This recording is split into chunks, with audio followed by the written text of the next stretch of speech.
Everyone and welcome to history class. आज की इस वीडियो में हम पढ़ने वाले हैं बंगाल के बारे में। हम इंडिपेंडेंट स्टेट्स के बारे में पढ़ रहे हैं।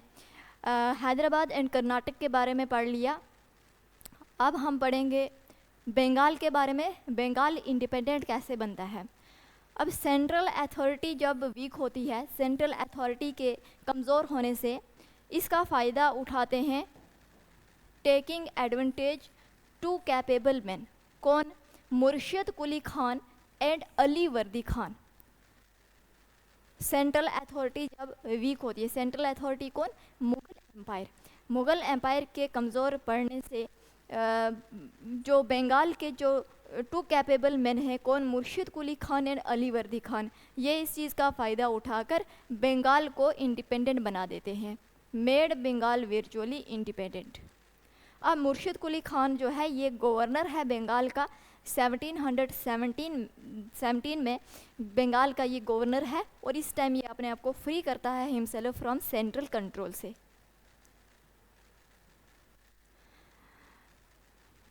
अब हम देखते हैं मुर्शिद कुली खान का टाइम पीरियड क्या है। मुर्शिद कुली खान का टाइम पीरियड 1717 से लेकर 27 तक रहा।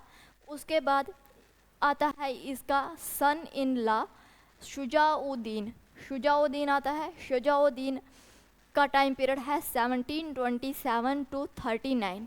1727 टू 1739 ये टाइम पीरियड है शुजाउद्दीन का। शुजाउद्दीन के बाद इसका बेटा आता है सरफराज खान।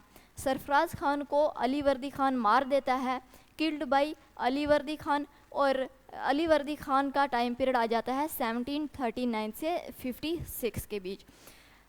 ये थोड़े ही टाइम पीरियड के लिए रहता है और उसके बाद अली वर्दी खान आ जाता है 1739-56 में। और इसके बाद अली वर्दी खान के बाद इसका ग्रैंड सन सिराजुद्दौला सिराजुद्दौला आता है 1756 से लेकर 1757 में। और 1757 में बैटल ऑफ प्लेसी शुरू हो जाती है। 1757 बैटल ऑफ प्लेसी जब सिराजुद्दौला आता है। अब ये जो मेन करैक्टर्स हैं मुर्शिद कुली खान और शुजाउद्दीन अली वर्दी खान, ये क्या करते हैं? लंबे अरसे तक, लॉन्ग टाइम तक मेंटेन रखते हैं पीस और एडमिनिस्ट्रेशन को अच्छे से चलाते हैं और प्रमोट करते हैं ट्रेड और इंडस्ट्री। कहाँ पर? बंगाल में। इसके बाद हम देखेंगे सबसे पहले मुर्शिद कुली खान को पढ़ते हैं। मुर्शिद कुली खान ने क्या किया था? फाउंड किया था इंडिपेंडेंट बंगाल को, क्योंकि बंगाल जो था वो तो मुगलों के टाइम से था। तो फाउंडेड इंडिपेंडेंट बंगाल। इसने क्या किया? क्या फाउंड किया? इंडिपेंडेंट बंगाल्स को, बंगाल को मुगलों से इंडिपेंडेंट किया।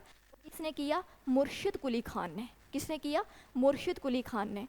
और मुर्शिद कुली खान पहला नवाब बनता है बंगाल का 1717 से लेकर 1727 तक। अब हम देखेंगे इसके इकोनॉमिक स्टेप्स और एडमिनिस्ट्रेटिव स्टेप्स। इकोनॉमी में इसने क्या किया था? जो जागीर लैंड है इसको कन्वर्ट किया खालसा लैंड में। खालसा लैंड में क्या होता था? जो रेवेन्यू जो था वो सीधा एम्पायर के पास जाता था।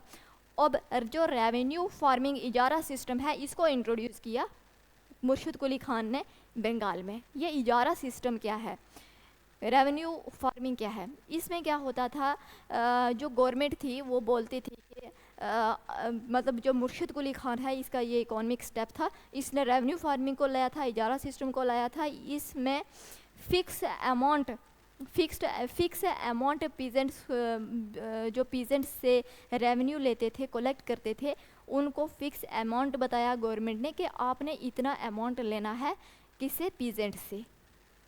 वो फिक्स अमाउंट ये गवर्नमेंट को दे देते थे। अब उसके बाद वो कितना अमाउंट वसूल कर रहे हैं उनसे, फार्मर्स से, ये नवाब को पता नहीं था। तो फिक्स अमाउंट, यहाँ पर फिक्स अमाउंट रखी गई थी। अब जो कलेक्ट करते थे रेवेन्यू को, वो जितना मर्जी अमाउंट कलेक्ट करते हैं।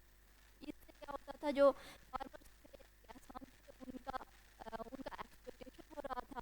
गवर्नमेंट को बस जितना फिक्स अमाउंट था उतनी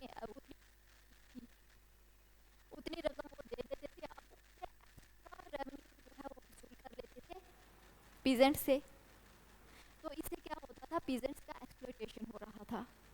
इजारा सिस्टम इसको कहते हैं, रेवेन्यू सिस्टम जिसमें गवर्नमेंट ने फिक्स अमाउंट रखा हो तो फिक्स अमाउंट कलेक्ट करके गवर्नमेंट को दे दिया जाता था। अब उसके बाद फिक्स अमाउंट के ऊपर कितना वो कलेक्ट कर रहे हैं ये उनको नहीं पता था।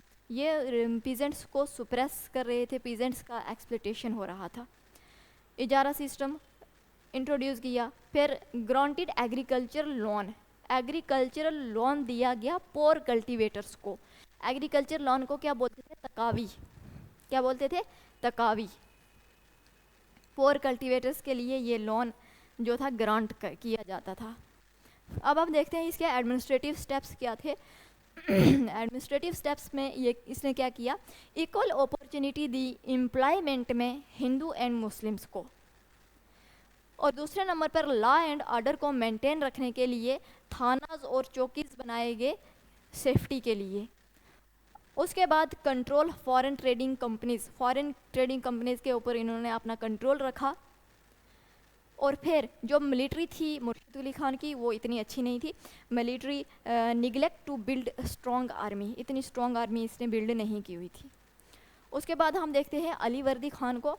Ali Vardi Khan did not allow foreign company to fortify their factory at Calcutta and Chandernagore. अब जो फॉरेन कंपनी वाले थे वो इसे वो क्या कर रहे थे, जहाँ जहाँ पर उन्हें अपनी फैक्ट्री बनाई हुई थी, कहाँ पर, कलकत्ता में और चंद्रनगौर में, उसको फोर्टिफाई करना चाहते थे। फोर्टिफिकेशन मतलब कि किलाबंदी करना चाहते थे, किला बनाना चाहते थे। तो इन फैक्ट्री के ऊपर, कलकत्ता और चंद्रनगौर के ऊपर, लेकिन अली वर्दी खान ने ये करने से मना कर दिया। इसके बाद ignored threat of east India company. Ali Vardi Khan ने ईस्ट इंडिया कंपनी का जो थ्रेट था उसको इग्नोर किया। और फिर रिपीटेड इन्वेजन, इसके टाइम पीरियड में मराठा जो थे वो रिपीटेड इन्वेजन कर रहे थे। और फिर लास्ट है सिराज उद दौला। सिराज उद दौला का टाइम पीरियड क्या है, 1756 से लेकर 1757 में। तो 1757 में ईस्ट इंडिया कंपनी इसके ऊपर अटैक करते हैं, बंगाल के ऊपर, और उस टाइम नवाब होता है सिराज उद दौला। तो शुरू हो जाती है बैटल ऑफ प्लेसी। अब इसके बाद नेक्स्ट वीडियो में हम करेंगे बैटल ऑफ प्लेसी के बारे में। इस वीडियो में इतना ही। Thank you so much.